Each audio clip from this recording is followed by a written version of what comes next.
दो पृष्ठ तीसरा श्लोक।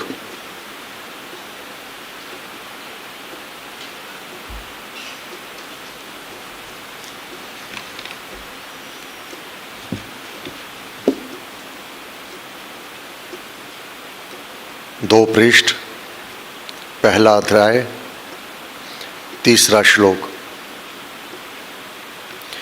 ओम नमो भगवते वासुदेवाय नमः। ओम नमो भगवते वासुदेवाय नमः।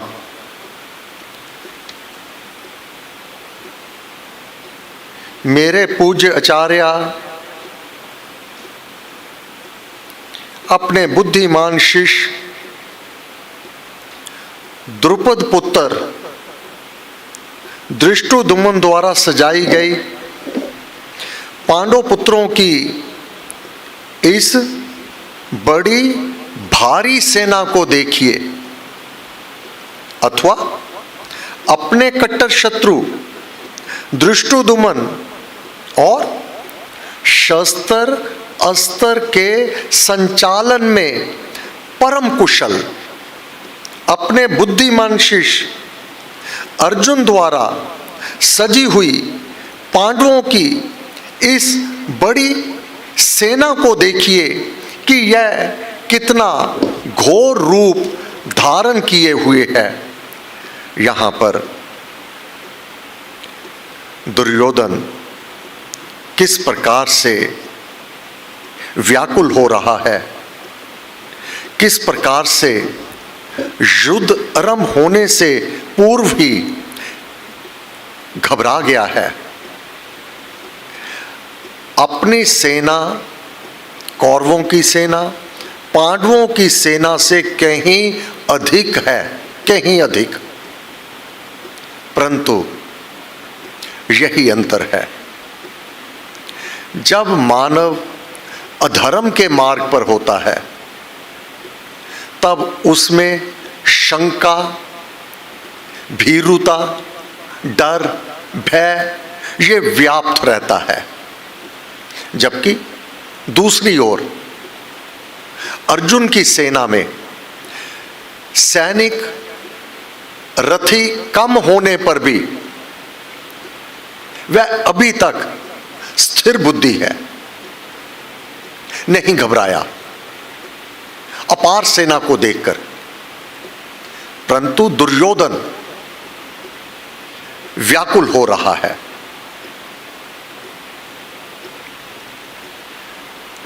द्रोणाचार्य से कह रहा है, पर पक्ष में परले पार के पक्षपाती प्रबल शूरवीर सेना नायक हैं। एक एक शब्द का बहुत बड़ा अर्थ है।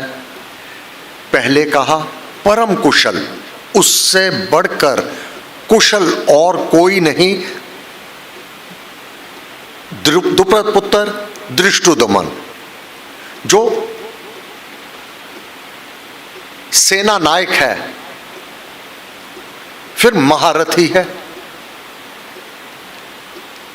फिर प्रबल शूरवीर सेना नायक है। यह दर्शाता हुआ वह बोला, इस पांडव सेना में भीम और अर्जुन के सदृश, ये दोनों तो हैं ही, भीम और अर्जुन, इन्हीं के समान युद्ध विद्या में कुशल जो धनुर्वीर हैं, उनमें महारथी सात्विकी है, विराट है, द्रुपद है। द्रुपद द्रौपदी के पिता हैं। दृष्टिकेतु है, चेकितान है, शक्तिशाली काशीराज है, पुरजित है, कुंती भोज है और नर श्रेष्ठ शैव्य है। इसी प्रकार महाबली युद्ध अभिमन्यु है।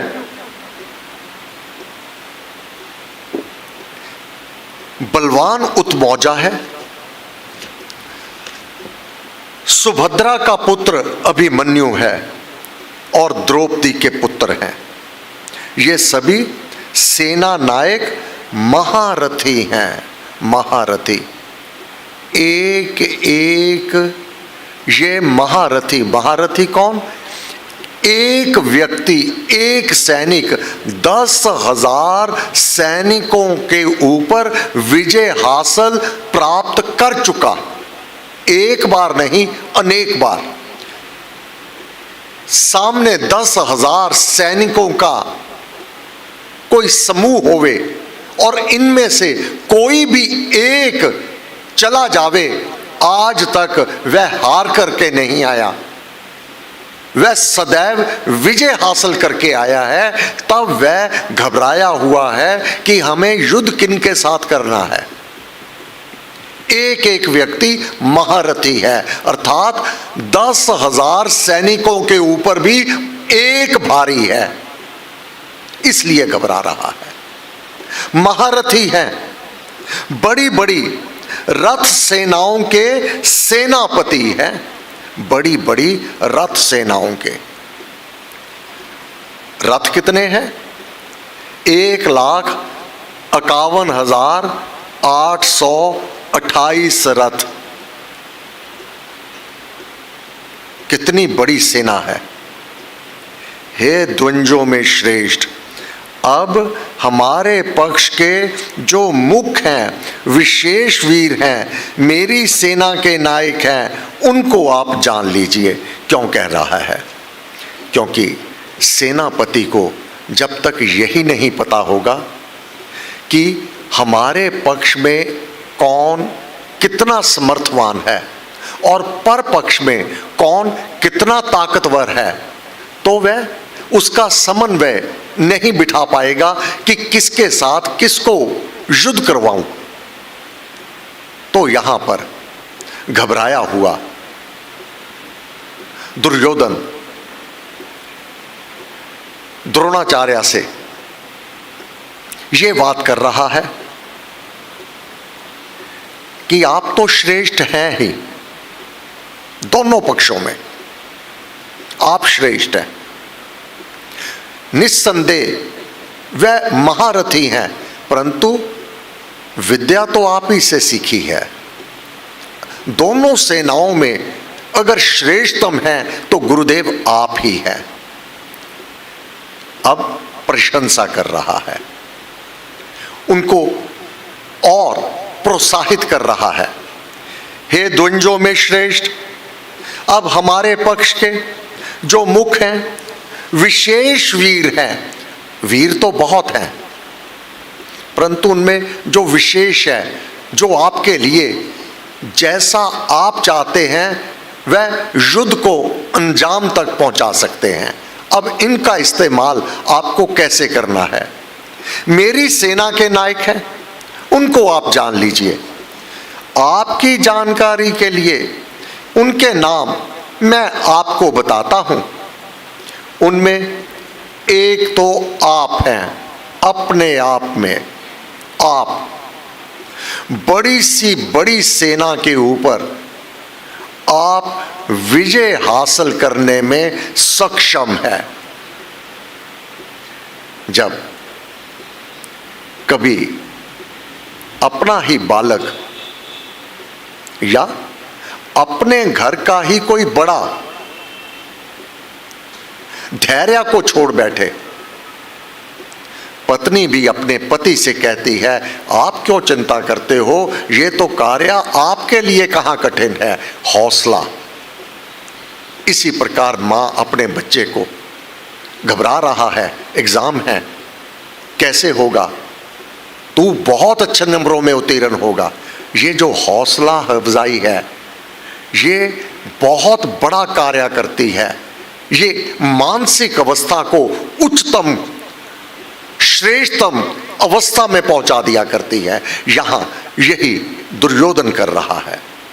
गुरु हैं, उनमें एक तो गुरुदेव आप ही हैं, आपसे बड़ा कौन है। फिर भीष्म है, जिसे इच्छा मृत्यु, वह जब तक चाहें समर को गर्म रख सकते हैं, क्योंकि जब समर में मृत्यु ही नहीं होगी तो कितना भी खून खराबा हो जावे, तो विजय जो अमर है, जो नहीं मरने वाला, तो विजय तो वही होनी चाहिए। हे गुरुदेव, पहले तो आप है, फिर भीष्म है, कर्ण है, युद्ध में विजय पाने वाला कृपाचार्य है। गुरुदेव, आज तक ये सभी किसी भी युद्ध में पीठ नहीं इनकी लगी है। ये है आपके पास ताकत, आपके पास बल। फिर अश्वत्थामा आप ही का पुत्र है, विकर्ण है, और ऐसे ही सोमदत्त का पुत्र भूरिश्रवा है। अन्य भी बहुत से शूरवीर मेरी सेना में विद्यमान है, जो मेरे लिए जीवन त्याग किए हुए हैं और जो अनेक प्रकार के अस्त्रों से युद्ध करने वाले हैं। वे सभी युद्ध करने में निपुण हैं। अगर वहां दूसरे परपक्ष में इतने महारथी हैं, तो हमारे पक्ष में भी कोई कमजोर योद्धा नहीं है। ऐसे शूरवीर सेना नायक होते हुए भी भीष्म से सुरक्षित संचालित हमारा सेना बल अधूरा है। बस ये है मन में संशय, अपने स्वजन पर अशंका, यहीं पर हार है। जब स्वजन पर शंका हो जावे, पता नहीं ये अपने ही परिवार के साथ इसका व्यवहार कैसा होगा, तो भीष्म पितामह तो जो संबंध दुर्योधन से है वही अर्जुन पांडवों से है, तात हैं वह।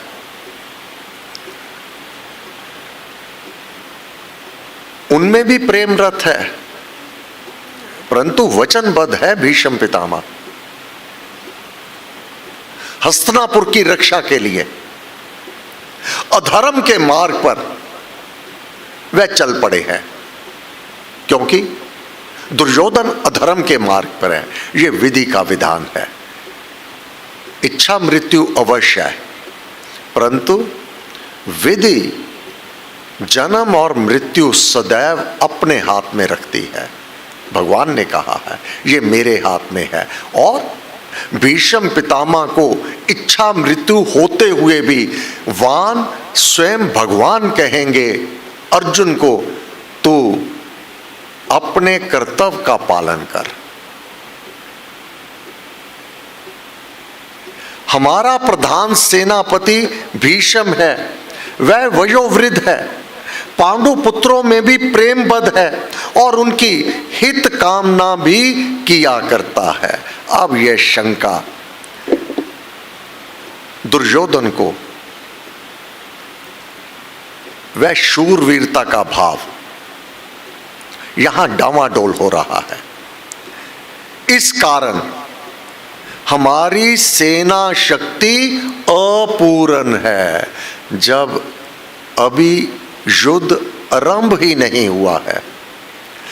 अगर अपनी सेना को अपूर्ण मान लिया, कमजोर मान लिया, तो फिर विजय मन के हारे हार है, मन के जीते जीत। जीत तो मन से है। अब दुर्योधन मन से हारा हुआ है, परंतु अब और डर भय, परंतु भीम से रक्षित संचालित इन पांडवों का सेना बल पर्याप्त है अपने आप में।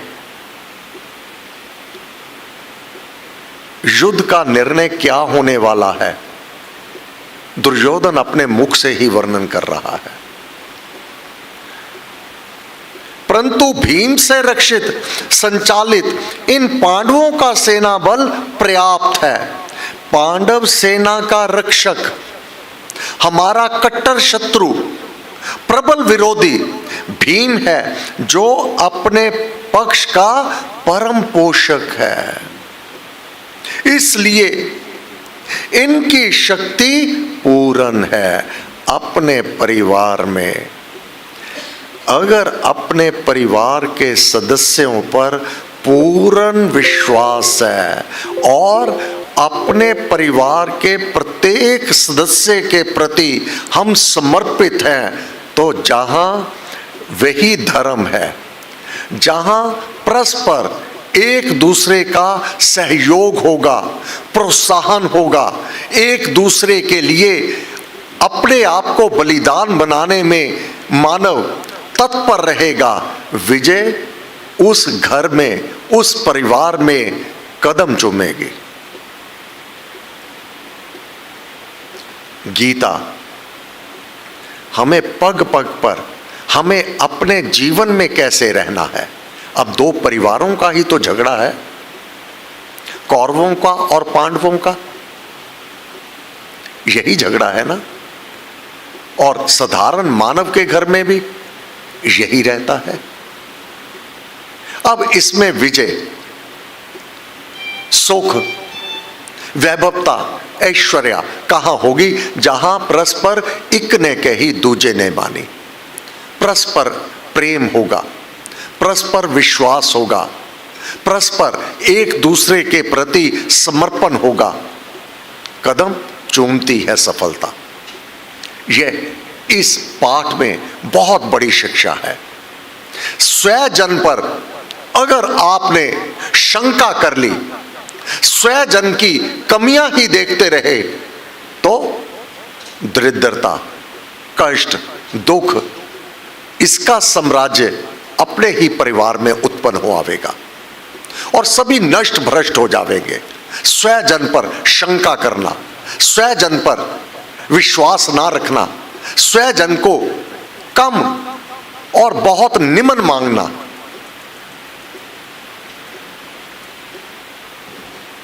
इसलिए आप सभी सेनापति अपने अपने सब सेना विभागों में अच्छी प्रकार खड़े होकर सावधानता से भीष्म ही की रक्षा करें, उसे सहायता दें और परपक्ष से बचाएं। क्या युद्ध इसलिए किया है? युद्ध किया है पर पक्ष पर विजय हासिल करने के लिए। अब अपने ही सेना, अपने ही सेनापति, अब उसकी ही रक्षा करने के लिए कि कहीं वह जो सामने पांडवों की सेना है प्रेमबद्ध होकर के शंका अगर कर रहा है दुर्योधन, तो अपने पैर पर आप कुल्हाड़ी मार रहा है, क्योंकि अब उसे विश्वास ही नहीं है कि भीष्म पितामह उसके पक्ष में कोई निर्णय कर पावेंगे। उसकी घबराहट क्यों? अधर्म के मार्ग पर है, धैर्य नहीं है, विश्वास नहीं है। और साधक का जीवन धैर्य और विश्वास पर ही ये स्तंभ खड़ा होता है। अगर हमें धैर्य ही नहीं, कोई प्रार्थना कर दी, जाप कर लिया, अगर धैर्य नहीं है तो विचलित हो जाएंगे। अगर विश्वास ही नहीं होगा अपने इष्ट पर, अपने गुरु पर, तो भी भ्रमित होकर के अपने जीवन को स्वयं दुखदायी बना लेंगे। ये जो गुरु महाराज ने हमें सदग्रंथों की रचना करके बड़ी सुगमता से हमारी झोली में डाल दिया है, एक तो शब्द अर्थ है, एक भाव अर्थ है। साधक इससे भी ऊपर और गहराई में चला जाता है। महाराज ने तो कोई भी शब्द, मात्रा, बिंदु बिना वजह से नहीं इस्तेमाल की हुई है। श्रीमद् भगवद गीता का सार लिया है। सार में भी अगर ये सब कुछ वर्णन किया है, तो मुझे अपने जीवन में इससे क्या सीखना है, मुझे क्या प्राप्त करना है। मैं दुर्योधन बन रहा हूं या अर्जुन बन रहा हूं? अर्जुन और दुर्योधन में भावों का फर्क है। कार्य करने का जो भाव है, जो कार्य करने का नियम है, बस उसके अनुसार दोनों का अब आगे जाके निर्णय हो जाएगा। कमी दोनों में नहीं है, दोनों शूरवीर हैं। हे प्यारे, अपने पारिवारिक जीवन में क्या अपने बड़ों का तेरे हृदय में आदर है? उनके प्रति दृढ़ विश्वास है? उनके प्रति तेरे पास सम्मान है? अर्जुन के पास है। वह तो युद्ध आरंभ से पूर्व ही अपने वानों से पहले भीष्म पितामह के चरण स्पर्श करेगा, आशीष लेगा, द्रोणाचार्य से, कृपाचार्य से। विनम्रता, समर्पण, बड़ों का आदर सम्मान, युद्ध क्षेत्र में भी ये सब कुछ अर्जुन करेगा। उस समय जबकि दुर्योधन भीष्म की दुर्बलता बताकर, अपना ही सेनापति उसको दुर्बल बता रहा है द्रोणाचार्य से, दुर्बलता बताकर द्रोणाचार्य को उत्तेजित कर रहा था। कुरुवृद्ध पितामह ने दुर्योधन को हर्षित करते हुए ऊंचे स्वर से सिंहनाद करके अपना समर शंख बजाया। दुर्योधन के सेनापतियों में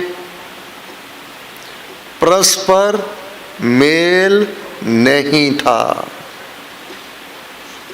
उनका एक दूसरे के साथ सहयोग भी नहीं था।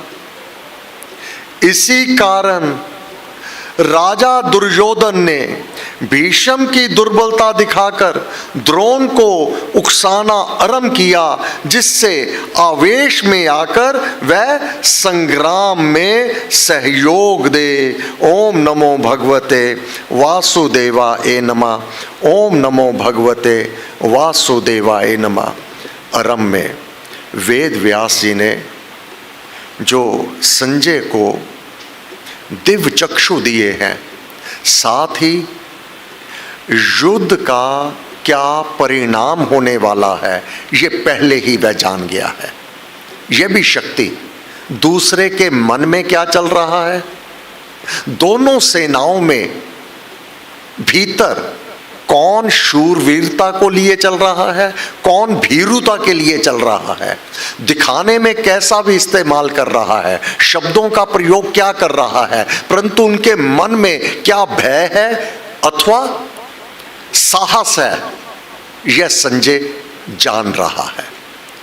अब संजय क्योंकि राजा हैं, धृतराष्ट्र महत्वाकांक्षी है, अपने पुत्र दुर्योधन को राजा देखना चाहते हैं, तब आरंभ में ही संजय ने कह दिया तेरा पुत्र राजा दुर्योधन, जबकि राजा तो स्वयं धृतराष्ट्र हैं। क्यों कहा? क्योंकि जानते हैं कि दुर्योधन वीर गति को प्राप्त हो जाएगा। यह महत्वाकांक्षा पिता की कि मैं राजा देखना चाहता हूं अपने पुत्र को, नहीं पूर्ण होगा। यहां पर व्यंग नहीं कर रहे, एक संतावना, भीतर गंभीरता, एक पिता को अपने पुत्र का शव देखना होगा। परंतु जो पिता की महत्वाकांक्षा थी कि मेरा पुत्र राजा बने, तो संजय कहता है तेरा पुत्र राजा दुर्योधन, ताकि पिता को शांति मिले। अब स्वामी और सेवक का क्या रिश्ता होता है, यहाँ पर विदुर जी ने, संजय जी ने ये पूर्ण रूप से निभाया कि अपने स्वामी को जिससे प्रसन्नता प्राप्त हो वह सारे कार्य किए। ओम नमो भगवते वासुदेवाय नमः। ओम नमो भगवते वासुदेवाय नमः। सर्वशक्ति मते परमात्मने श्री रामाय नमः। सर्वशक्ति